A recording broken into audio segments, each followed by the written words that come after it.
Verse 6, at huwag din ninyong sasabihin, kahit mamatay pa ako. Diba, may mga ganun din tayong words. Kahit mamatay pa ako, pinakakaibig kita. Jesus. Diba, mga ganun bitawan. Dahil iisang buhok mo ay hindi mo kaya paputiin o paitimin. Sa mga pilosopo, Brad, kaya na ang paitimin, paputiin. Hindi yun ang pinag-uusapan eh. Oo, may mabibiling iba't ibang kulay dyan. Hindi yun eh. On your own. On your own. Sige nga, pakita mo nga ngayon, papuputiin mo on your own, na hindi ka bibili ng pampuputi, pampakulay sa labas.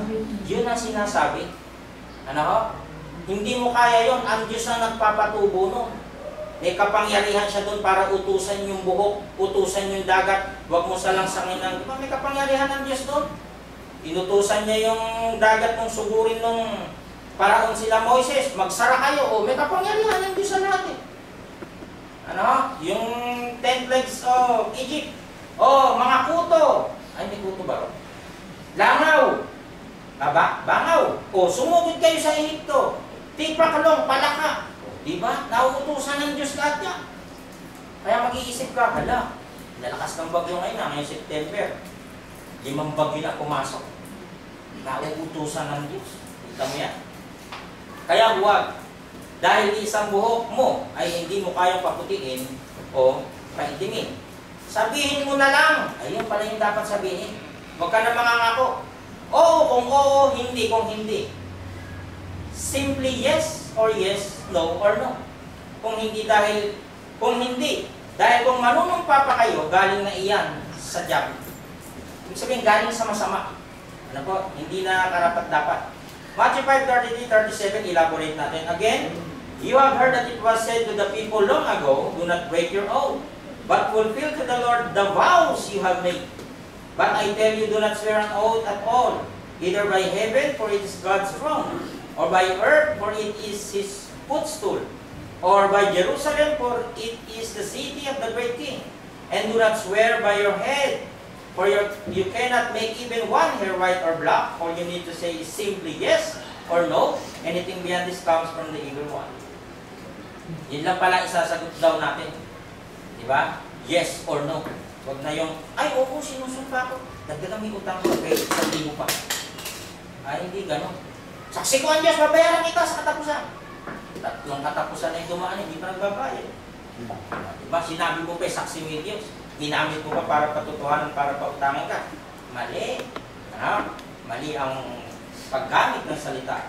Ang turo tungkol sa panunumpa, narinig din ninyo sinasabi noong una sa ating mga ninuno, kapag ang tao nangako at nanumpa, sa pangalan ng Panginoon, kailangan tuparin niya ito. Pangako at sumpa sa Diyos, dapat tuparin. Saan niya kinote yun? Ito yung kinukote ng ating Panginoong Yesus. Mga bilang 32, ang Biblia Tagalog 1978.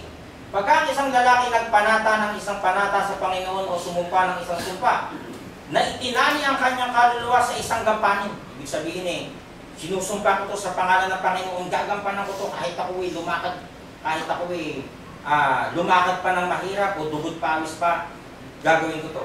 Ay huwag niyang sisirain ang kanyang salita. Kanyang gaganapin ayon sa lahat ng binuka ng kanyang bibig. When a man makes a vow to the Lord or takes an oath to obligate himself by a pledge, he must not break his word but must do everything he said. Bakit? Ano sabi kanina? Mapupunta ka sa kahatulan.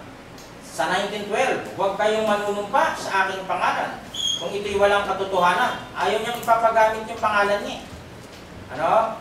Iyan ay paglapastangan sa pangalan ng inyong Diyos. Ako si Yahweh. Kapag sinabi yung salitang mababasa natin niya, I am the Lord, lagi niyang sinasabi yung full authority niya doon sa kanyang bayan. May kapangyarihan ako sa inyo dahil inilabas ko kayo sa Ehipto. Do not swear falsely by my name and so profane the name of your God. I am the Lord. Ito pa yung pangatlo sa Old Testament. Kung gagawa kayo ng panata sa Panginoon na inyong Diyos, huwag ninyong patatagalin ang pagtupad nito. Dahil siguradong sisingilin kayo ng Panginoon na inyong Diyos at magkakasala kayo sa hindi pagtupad nito. So mahigpit. Ano? Kaya nga mabuti pa, huwag ka na magsalita. Huwag kang padalos-dalos magsalita. Yes or yes, no or no lang daw. Ano po? Ganon ang nangyayari sa tao If you make a vow to the Lord your God, do not be slow to pay it. For the Lord your God will certainly demand it of you and you will be guilty of sin. Isang halimbawa nito ay si Ana. Ito ay nanay ni Samuel. Ito ay isang baog at nagdaramdam sa buong buhay niya. Marami siyang reklamo sa Diyos. Ang sabi niya, ganito ang kanyang panalangin, Yahweh, Diyos na makapangyarihan sa lahat.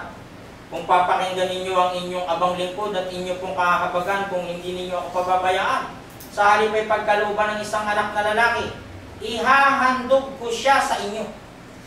Ito para dun sa mga nag-wish na magka-baby, makinig po. Kasi ito kay papangalanan ko ng pangalan ni Jesus.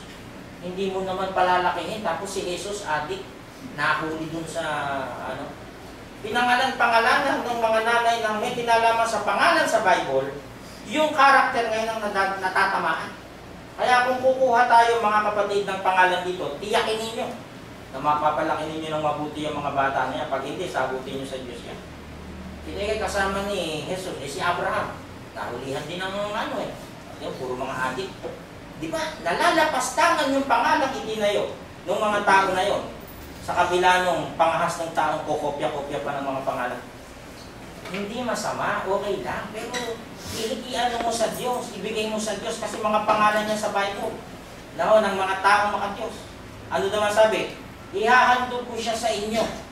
At habang buhay na siya'y nakalaan sa inyo, hindi ko ipapaputol ang kanyang buhok. Gano'n nakahaba yung buhok ni Samuel kung sakasakali. Literal bang gano'n? So, ibig sabihin lang niya ay, ilalaan niya talaga para sa pangangaral. Kinabukasan maagang-maaga, silang sumamba kay Yahweh. Pagkatapos ay umuwi na si nasa Rama. Sinipingan ni Elkana, si Ana, yung asawa ni Ana, si Elkana. At dininig ni Yahweh ang dalangin nito. Nagbuntis siya, dumating ang araw na siya nagsilang ng isang sanggol na lalaki.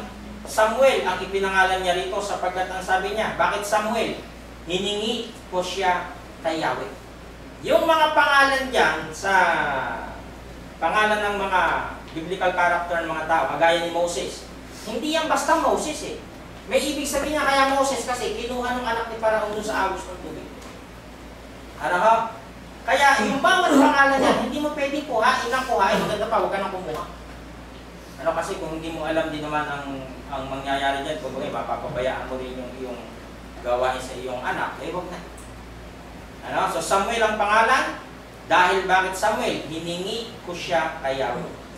Sa madaling salita, itong si Samuel ay, yan nga, nagkaroon ng tinatawag na matinding gampanin sa harap ng Diyos na siya ay inialay ng kanyang ina because I have asked him of the Lord. Sabi nga.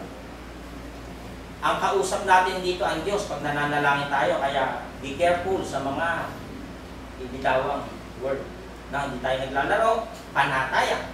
Ang ipinanata sa Diyos ay nararapat pa rin ng buong puso.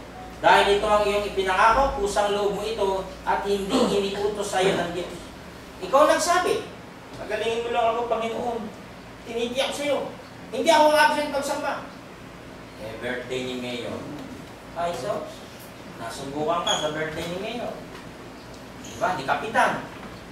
Batay, nakipagpalit sa Diyos kapitan.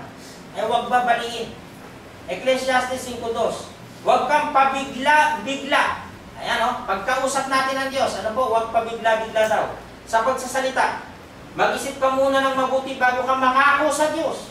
Tandaan mo na ang Diyos ay nasa langit at ikaw ay nandito sa lupa. Kaya mag-ingat ka sa pagsasalita. Anong logic doon? Diba?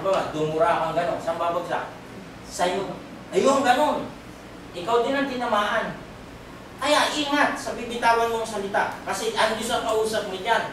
Mabuti pa nga daw. Sabi ni Jesus, huwag ka na mangako Oo, hindi na lang bahala, manlulubi ng Panginoon. Pero yung gagamit ko pang, sinusumpa ko sa pangalan ng tao. Hindi ka sigurado siya. Do not be quick with your mouth. Do not be hasty in your heart to utter anything before God. God is in heaven and you are on earth, so let your words be few. Nakikita niya lahat tayo, kahit milyon ang tao, alam. Alam ng Diyos siya. Bakit? Makapangyarihan Diyos natin. Pag-isipan mo yung sinasabi dahil ang isang panata ay delikado. Kapag hindi ginawa, pay attention sa naka-highlights, hindi ginawa, ang Diyos ang kausap natin sa isang pangako.